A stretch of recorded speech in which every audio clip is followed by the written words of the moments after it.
What a week it's been. Playing like a man possessed. And so much to talk about. It's not this Rugby Union Show. It's That Rugby Union Show, and welcome back. Well, it is finally here. It is Rugby Championship time, and the teams have been named. There was a little bit of back and forthing. Rassie announcing his team early, talking, of course, about the Springboks against the Wallabies in Johannesburg on Saturday. It's a biggie. And yeah, I'm very excited because I think there's a sense of anticipation, and we're not quite sure what's going to go down. Welcome to another edition of That Rugby Union Show.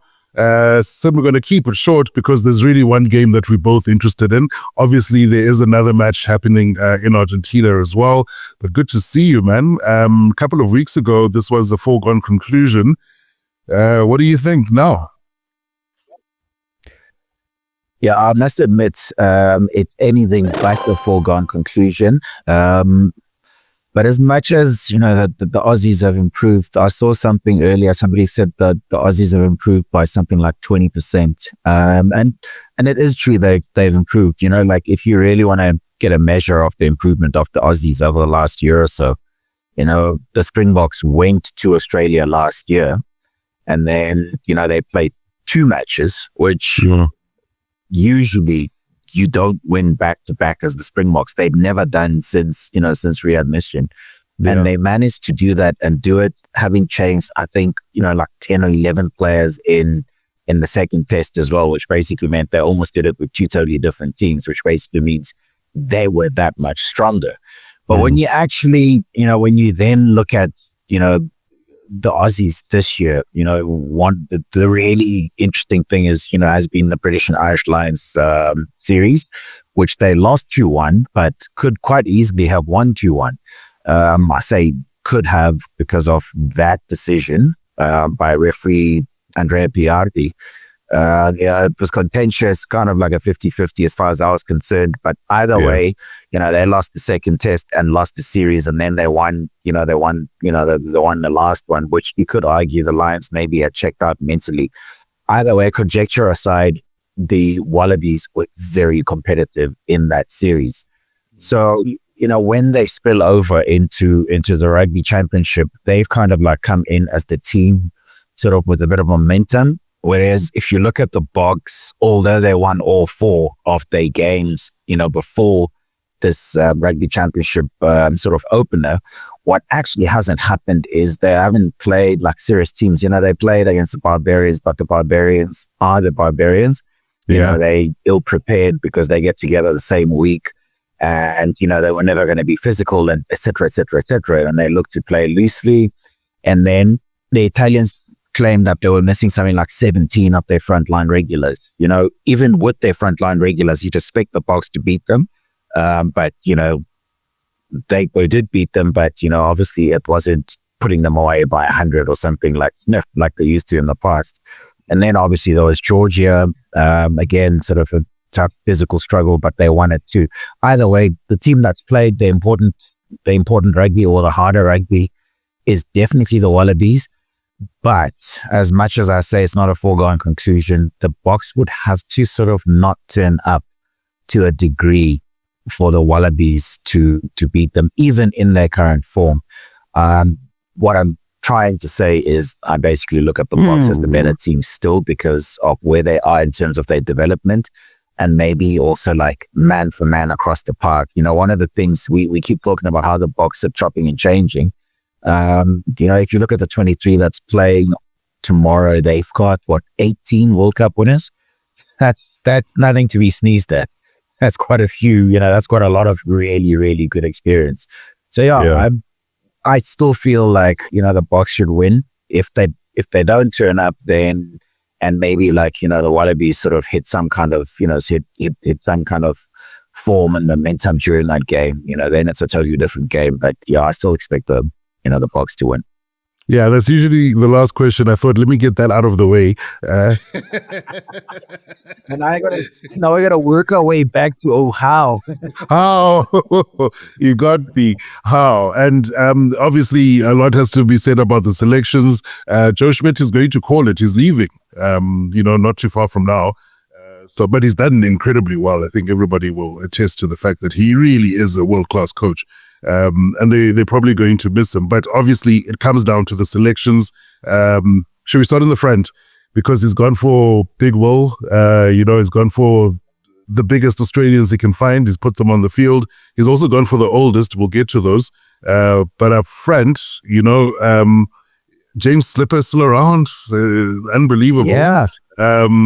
And, I thought this Aussie scrum during that series against the Lions maintained. I thought the Lions would have been dominant, and they didn't really show too much of that, maybe bar that second test, but nah. Up front, I think the Aussies have got a wily pack, and they've got a huge one. They've got the biggest pack. Yeah, you start with James Slipper. James Slipper, unfortunate name for a prop, when there's a bind to be spoken about, you don't want to be slipping your bind, if you know what I mean. Yeah. He is the most experienced Wallaby of all time because he passed George Gregan's record. I think, was it last year? I think it was last year already. So he is the most experienced prop they've got.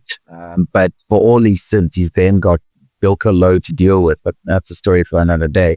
And then you look on the other side, you talk about the big men, you look on the other side of him, they've Taniela Tupou's come back. Yeah. And he is basically, I was looking at his numbers, at his stats, like these dimensions, physical dimensions. He's 1.84 and 148 kilos. He's a block. He's basically meansy. There is no English way to put this. That's the first part. And then the second part, obviously you got Big Will Skelton behind it. And that's like 148 plus 135. You add those together. Well, what are they, like 297? I think Eddie Jones was saying. And Eddie Jones was saying, and that's before breakfast. So that's how much weight is going to be coming through the tight head side. And I actually spoke to Gethro Steenkamp this week because one of the stories I'm doing is the head-to-head between Skelton and Ibn Etzebeth. And he was saying to me, this 135 you keep quoting, Will's sort of real weight is closer to 150. So that's like almost 300 kilos of, just two guys in that scrum. Unfortunately, they're not going to have Rob Valentini because he still hasn't recovered from that calf injury that precluded him from playing in the third test. But you know what? A guy like Tom Hooper at blindside flank, who sometimes plays lock for the Brumbies, actually, he was man of the match in the third test that they won. And so, he's no mug around the rugby field. And so, it is going to be an unusually big sort of, Australian team, especially when you compare them, against the Boks. But the thing they need to be careful of is basically two things. It's almost like a double-edged sword.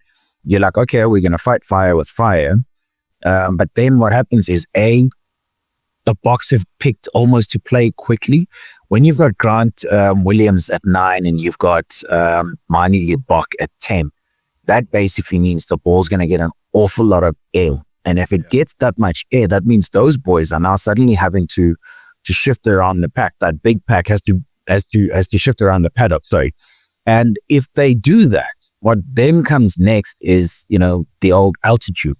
The Wallabies have an altitude problem at the stadium. They've played 11 games at Ellis Park, only ever won once. Yeah, and that was like 60, far back, 1963. It's so old. The two of us didn't even exist. I mean, that is scary. My kid would say that's the olden days. Yeah, exactly. Your kids would probably, be asking, I think our kids asked us already, what was it like growing up during slavery? Can you imagine when they find out that, there was a game that was once won in 1963? When did that happen? So I think there's, it's a big pack, and it's a kind of pack that could do damage, but, and they've gone 6-2 split on the bench, to sort of like, reinforce that, after it's happened, to kind of like, make sure that they don't let up if they do get that kind of momentum up front. Yeah. But it's like I say, it's a double-edged sword, because guys could blow a gasket very quickly at altitude. You say that, and immediately two thoughts after. That's my dog going off. Should be a Wallaby. Charlie, this is what happens. This is what happens when you keep it out of the chat. Oh man, I regret it already. But I've got kids, and kids require dogs. But anyway, so two thoughts after what you said with that big pack. One, if they start like a house on fire, which they'll want to, Sia at 8th man, I don't know if he's going to scrum there necessarily, but controlling that ball, if the scrum is not going forward, is going to be quite a challenge. And what was the other? The other will come back to me. Maybe it was the matchups, because there's some key matchups, and you mentioned, that front row, but you've got Oxenchair on the other side, right? He's the ultimate player to get underneath another prop. The two locks, Skelton versus Etzebeth, and then we'll get to the 35-year-olds. Look, I mean, I guess the big talking points about the Springbok selection was, the fact that Rassie, shot straight out of the gates. He almost false started out of the gates by naming his team. Naming his team on Monday instead of That's Tuesday. my second point. I'm jumping in, Sim. I'm jumping in. That was my second point. My second point was that he threatened to change the team had the Aussies gone with a different selection, and he resisted the urge. So it was Sia. Well, he has. He has changed the team. Was that the point all along? You'll never know. Yeah, it was quite interesting. We were trying to talk about it in the office. Like, I was going to go to the Aussies to see their team, and then to see their team announcement, and then we're trying to work out, like, okay, who would be calling who's bluff here? Is it Rassie, who's kind of like put the Wallabies in a situation, in an untenable situation where they're gonna have to pick their squad in a way that he would like them to do, because in picking a 5-3 split, he then said on Monday, as early as Monday, he then said, look, if they go 6-2, I'm gonna go and get Arge's Neyman. And the thinking obviously probably being that someone like Ken and Moody would drop out of the 23 from the bench. But then, Joe Schmidt, when he announced his squad, it was a 6-2 split. And when it was a 6-2 split, my question to him was like, so Joe, should we read into your 6-2 split that you are a big Arceus Neyman fan? Basically you want to see this guy play. And he said, no, if we were forced into it. Apparently Ben Donaldson sort of pulled up shame, like apparently two plays from the end of the last training session of the week before the match, which is, obviously that's leaving it late to get injured. And so he said that was the reason he'd done it. And then obviously it then became, okay, Joe's called, Rassie's bluff. Is Rassie now gonna, put in Argeus Neyman, to go 6-2 split as well? As it turned out, Rassie did change his bench, but it was Boan Venter who came on for Jan Angry Vessels, who's he's also suffered a niggle in training. And so it's quite interesting in that sense. You've got this weird situation where, like, you don't even know where you quite stand anymore. The Aussies themselves have made a change to their bench by bringing Tate Edmed, who ironically, sounds like a medical aid scheme if you think about it, especially looking at the, circumstances in which he's come into, the 23. And that's because obviously they're trying to get cover for James O'Connor. I'm pretty sure we're going to talk about that a bit later. But obviously one of the bigger things that captured the country's imagination was Sia being named at number 8, especially when Rassie had actually said he didn't see Sia as a number 8. Now suddenly, he's there and he's going to play number 8. But the really good thing, I mean, you talk about being worried about if the scrum's backpedaling, will he be able to sort of control the ball at the back of the scrum? Well, the big talk is that not only did he grow up playing at 8, and I imagine, and I hate to say this because, there might be some people that take offense at this, but I imagine the packs he originally played with, at Izwide, were probably packed, the kind of packs that probably had to go backwards rather than forwards. They weren't packed with big men. I don't imagine guys from Izwide were massive. So maybe he did learn to control the ball sort of while retreating. And then the second part, obviously, is the fact that he actually played probably the majority of his rugby for the Sharks in the URC at number 8. And then the other part is that when you look at the way coaches now use open side and number 8 or number 8 and open sides, is that there has been a trend where they kind of prefer to have a number 8 an open side at number 8, because their thinking is that if you've got a scrum in the middle, you could have a breakdown in either side. So, if you look at the breakdown that happens on your blindside side, but you want to contest it, maybe your blindside is not the best guy to be doing the contesting. It's still your number 8 because he's more open side. So it kind of like opens up the field to him on both sides where he can get to the ruck quicker without being sort of locked on one of the two sides that a flank would be on. So that's a lot of the thinking. But I actually think, Rassie's big explanation was that he wants that the Wallabies do such a great job at their breakdown in terms of on attack and actually in contesting, that he wants two open sides to kind of like nullify the threat and to sort of creates that threat in return, obviously from his team. And then I think the other thing is just they want to play quickly. And if they are going to play quickly, maybe the guy you want is not Kobus Visa, who's like 120, or say Jean-Luc Duprier, who's up a similar sort of size and maybe even sort of speed. So there's a lot to be said for all of that stuff. But that's about as much as I can try and explain what the thinking is. But of course, this is all conjecture until they get onto the field and somebody's strategy doesn't quite work and somebody's strategy suddenly works a treat. It's true. And then before we go on, I'm going to defend Abafoba says Twitter. I know they're going to come for you now. They've got you. But it's true. They always had skin. If they send back to Sheikh ID for me to get me as a guy from SVT, I've got big problems. You got issues. You got issues. But this is the thing.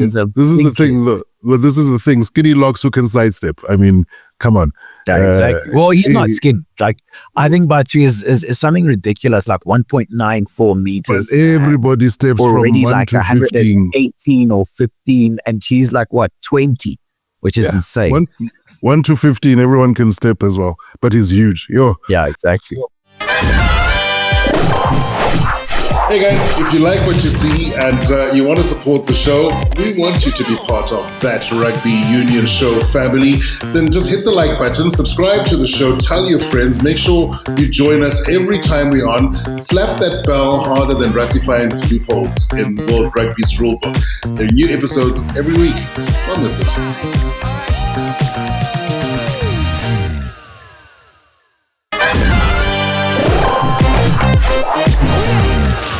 So talking about huge, Bowen Fender, huge call for him. It was a late call up. It was as a result of injury. And you were speaking about the injury situation on the Wallaby side. Bowen probably didn't think he'd find himself playing in the biggest test match so far of the Springboks season. Were it not for injuries. And there's an interesting thing that I think will happen with Bowen coming on, because he's a very strong scrummager. I don't know if he's as big a carrier as a Jan Hendrik Wessels, that sort of that energy. I won't lie. I don't think any of the Boks are as big a carrier as Jan Hendrik Wessels, or as explosive a carrier. That guy, the way he plays, it's insane. Sorry, I interrupted there. No, but that's exactly it. I mean, the change in that second half is going to be probably different to what Rassie would have wanted. And you speak about playing at the high fault. You speak about that 9-10 axis. Those guys are going to spread the ball. The wings are fast. He does definitely want a lot of that, and he probably wouldn't want it to drop off in terms of intensity in the second half at altitude. So it probably changed his plans a little, but like you say, with Rassie, everything is conjecture. Let's get to the 9-10 on the other side, on the Australian side. 2 35-year-olds. The one had retired, so he's extended his time, I suppose his playing time. And from what I saw against the Lions, nothing wrong. Nick White still operates like Nick White has always operated. And James O'Connor's had, I think, a really, really good season. I didn't watch a lot of Super Rugby, but he's been doing good things for the Sailors. And certainly, according to what everybody else thinks, deserves the call-up. Yeah, look, I'll 100% agree with you when you say that there's nothing wrong with Nick White. There's obviously nothing wrong with Nick White until you tickle that mustache. If you tickle that mustache, suddenly a poor guy, just shambles to pieces. No, sure. Then then his hospital and his months of recovery. The end might be nigh. Poor Oak, just stretch it off the field in the back of those golf carts. Hectic stuff. Just don't touch the tash. It's that simple. Leave the snore alone. If you leave the snore alone, you'll be okay. So look, I mean, obviously the thinking, from what I can see, I think at 10 they've kind of like run out of numbers in terms of their frontline boys, because I think both of them got injured, and then now Donaldson's got injured. But I think also if you were gonna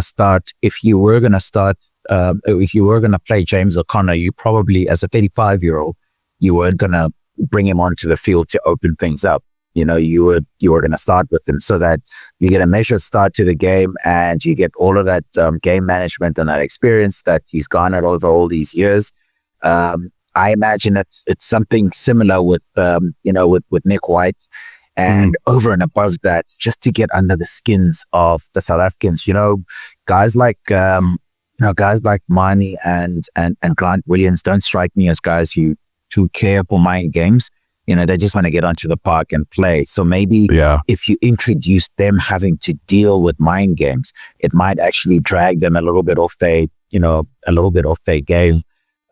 If obviously they haven't dealt with that. Look, I look at a guy like Juan. It's in a strange way. I think everything kind of works out still. By that I mean, if you've got Taniela Tupou on the side of the Aussies, who do you want scrumming up against him for the majority of the time he'll be on the park? It's probably Ox and Schmidt. Granted, he's probably going to present more of a problem for Ox in that he's closer to Ox in sort of build.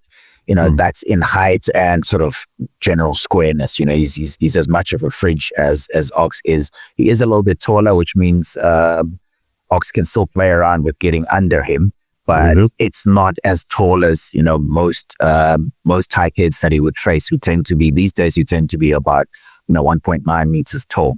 So there won't be any of that. So it might nullify things. But if you want someone facing Taniela Tupou, it's probably Oxenchair. And then on the other side of the scrum, you've got Wilco Low. I think I don't care what kind of experience. I wouldn't know where to start. Wilco's so big that you don't know where to bind, because there's just so much of him. He's so wide. And then, of course, Wilco doesn't come onto the field by himself. Wilco brings his quads onto the park as well. It's like, I mean, I've seen his quads. I reckon his one quad is still bigger than both my legs put together. And this is me weighing the most I've ever weighed in my entire life. And, so that's a big guy and a very strong guy. So I think if you're looking at those sort of head-to-heads, I don't think there's much of a problem in terms. And then you probably would want someone like to come up against, say, Nongo, who's still also finding his way in international rugby. And then on the other side, I think where we might have a bit of a problem, not because of the guy's efficacy, but more just the experience. Asenati Kavalani has only played once for the Boks in a test match before. Yeah, it's a big selection. And he will be up against Angus Bell. And Angus Bell is a problem. People do not understand this. That's why he's on the bench. It's so that he can open things up. And that guy is more than capable. That is a proper player, that. But Asenati got to that position by being a proper player. And actually, it would be nice to see him get a bit of an extended run so that he can maybe show what he can do with ball in hands. Or you talk about, what they lose in Jan Hendrik in the carry. Maybe it might be good to see what someone like Asenati Nhlabakanye can do with his hands as well. And just he's just his general nous and ball sense. It'll be interesting to see what he can do too. So, it's tricky because, they've gone sort of like for experience and for physicality. It's almost like the two teams have gone the other way around in approaching the game. You would expect the Boks to, with their World Cup winners, to go with experience and to go with physicality. And you'd expect the Aussies to just try and run at everything. And it's completely the other way around. So it'll be quite interesting to see whose sort of unfamiliar strategy almost wins. Yeah, no, I'm excited. I'm really excited as it gets closer. And look, with Asenati, I hope he makes magic happen where he usually makes magic happen, playing at Ellis Park. And then, look, final thought, Sim, we gotta wrap it because time is gone. Was if James O'Connor doesn't work out. I mean, we spoke about these the 9 and 10 axis of Australia. Obviously, they're wily. Experienced. They'll probably try and get, into the minds of their opponents. But if Jimmy O'Connor, if Rabbit goes down, they've got Tate McDermott and Andrew Kellaway on the bench. It's like, it's high risk stuff, They've gone with the two backs. They don't have another fly-off. Well, I think actually they do have another fly. It's this Chain Edmed that I was talking about. Oh, right. I think, it is, but the issue there, you're still right. They've got an issue. I think it's Kellaway that fell away today. They still have an issue in the sense that when you look at Schmidt in his chat yesterday, he was basically saying, look, we've only roped in Edmed, for this tour. So we would have liked him to be around with us, for like a week training and not getting into the front line and then considering him sort of next week to see if he's sort of picked up everything that he needs to pick up about how, the Wallabies play. So they basically have been pressed into using him, a week earlier than they would have liked, which basically means as much as we or the Springboks don't know anything about him, they too don't know how he's gonna go. But sometimes that not knowing enough about a guy actually helps you because whatever happens is a bit of a surprise anyway, particularly for the opposition. So the Boks probably have somebody different to try and sort of swat over and be like, they won't have mimicked him anytime during this week because, they didn't think he was going to play. So that kind of poses, an issue of its own. But look, I mean, these guys are so well prepared, technical analysts. I don't envy their job. Those guys don't sleep. You talk about red eyes. Those guys have got red eyes for days. They just don't sleep. Yeah, man. Okay, well, this is the part I hate, but I'm going to blame Paul. It's the Welshman is making us do this. So, score prediction for the game. I hate score predictions. You know what? I'm actually going to go Boks by 5, not as much as people think. Yeah, I think if it is, ironically, I think if it is going to open up, it'll be in the second test and not this one. Okay. And like you, I think that the Wallabies' best chance of beating the Springboks on this tour is going to be Cape Town. They played in that. It would be because the games they've won in South Africa since readmission, the vast majority is at sea level.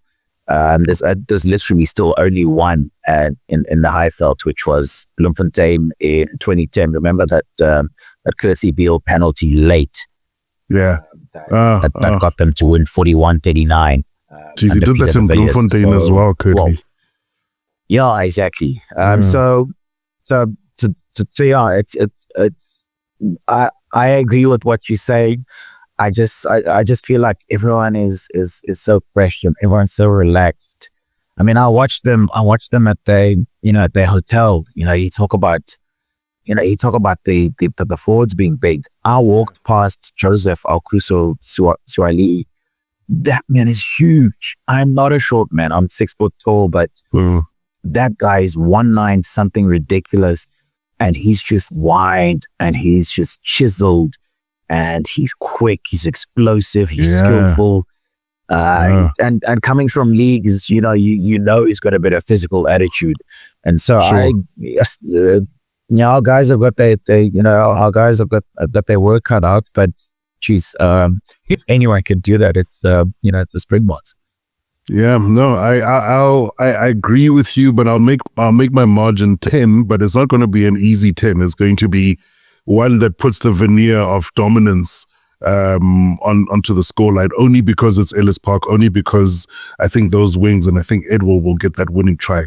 Something tells me, if not, Edward scores a try. You do know that if he scores a try, he becomes the record, first South African player to score four times in his first 4 matches. So listen, and I 100% agree with you there. If anyone can do it, it's him, especially with guys like Manie at 10. Right. Just a word on Manie. The interesting things about Manie is I genuinely believe of all our flyers at the moment, he's probably the one guy who plays Tony ball best, if that makes sense. He's kind of like got the essence of this attack and the skills to execute it consistently the way it should be. That's the first part. And the second part, obviously, is a big talking point will be, he's the kicker. And his backup is Damian Willemse and Apelele Kwasi. And that's it. It'll be interesting to see. I mean, we keep talking about a close game here. If it does come down to a kicking contest, that should make things interesting, because it'll sort of test Manie's newfound sort of ability to sort of slot the goals over. So, again, another thing to look out for tomorrow. There's my dog telling me that we've been speaking for too long. So I'm gonna call it there. I'm really excited. I think it's going to be a wide open game. I don't know if that's going to translate to tries, but I think we'll see a lot of running. I'm looking forward to it. Paul is asking silly questions. Where's a good place to grab a beer in Joburg? It's not like we work or anything, Paul. We don't grab beers after matches anymore. That was 20 years ago. No, I have no idea what that is. But a shout out to the Troyville. But a shout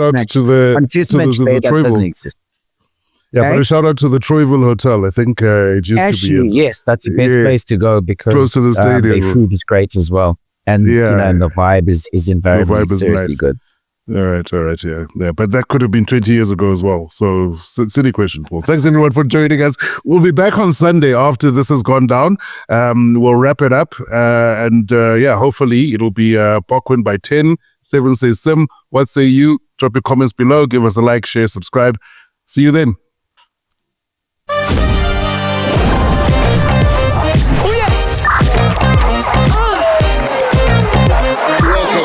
That Rugby Union Show. What a week it's been. Playing like a man possessed. And so much to talk about. It's not this Rugby Union Show.